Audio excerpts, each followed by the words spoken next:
You tried to keep calm. Your head as heavy and hollow as thunder, lightning in your eyes. Belle, I'm exhausted. Daddy is exhausted. Dawn light crept in through the crack between the blind and the window frame. You and Conrad both noticed the changing light. You glanced at one another in despair. Water, water, I've already given you water. More, more. Conrad took the glass water bottle and unscrewed the lid. He poured some water into Arabella's mug, careful to only decant a small amount, just as she liked it. Too much, it's too much. Belle, it's the tiniest amount. Is she hot? Conrad shook his head. He seemed vacant, listening to the birds break into song. He scratched his head and looked aimlessly around the room. Arabella drank the water. More, more. He poured some more. What time did you come home last night? I don't know. You were asleep? Conrad nodded. More, more. I think you should use the potty first, darling. I don't want you to wee yourself again. Did you wake me? Yeah, remember? We spoke. I thought we had. No potty, no. Darling, about your mum? You nodded. What? You shook your head and turned to Arabella. Here, I'll read you something. How about fairy tale book, fairy tale book? You hesitated. You felt too fragile. Fairy tale book. I had the strangest dream. I thought perhaps it was real. What happened? I'm just trying to remember. The light always dissolves my memory. You nodded and held Arabella's hand and guided her to the potty. Once upon a time there was a king and queen who very much wanted a baby, but no matter how much they tried, they could not conceive. Finally, though, as if by some miracle, the queen became pregnant. 43 weeks passed and a beautiful baby girl was born. There was a fantastic christening. The child grew to be an exquisite young girl. When she was to turn 10, her parents arranged a banquet.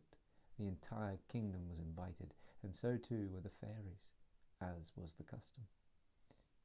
You stood by a river watching your mother with a spindle. Hebe looked up from the book and stared at Conrad. He paused. Mummy, mummy, you continued. Each fairy would bring a gift, gifts so that the princess would have every fine quality imaginable. The king therefore arranged offerings in return. He'd set a set of the finest golden cutlery, 7 in total. There was an 8th fairy that nobody had remembered, for they thought her long dead. But she appeared at the party, and when she saw that the king had not presented her with a gift, she took it as a personal slight and instantly plotted her revenge. When it came to gifting their presents, the first bestowed perfect beauty. Your mother weaved and you watched. There was a fox or a wolf in a red coat. You smiled at Conrad and wanted to run to him, but Arabella kept you anchored to the carpet. He searched the floor for more. The light bled into the room, giving the furniture a red glow. Mummy, read, read. You could not take your eyes off Conrad. I was there. Where? Stood by a fig tree. You scoffed to stop yourself from crying, your lips tightly closed. You nodded. Mummy, you came to speak to me. We stood shoulder to shoulder and you spoke to the ground. You nodded. Conrad paused. He looked sick. The room filled with light, and he looked up at you. What is it? He shook his head. Mummy, read. Nothing. No, go on. No, it was only a dream. Mummy, read.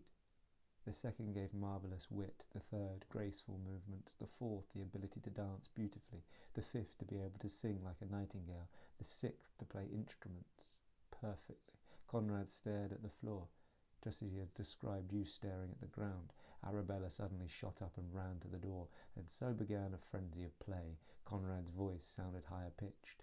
We have strayed, I have strayed. Your stomach clenched. His eyes moved to meet yours, but the rest of his body remained perfectly still. The room went momentarily dark.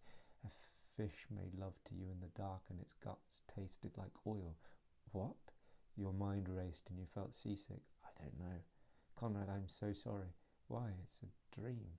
The light broke through into the room again. Conrad stood and opened the blind. He stood in a beam of light and appeared like a great pillar. Arabella zoomed in between you and with more teddy bears than she could carry. I did sleep with a fish. Arabella zoomed back and out again, almost leaving smoke behind her as she went. Conrad, only stared and swallowed. He half grinned, half grimaced. What? I did sleep. I did. I had sex with a fish.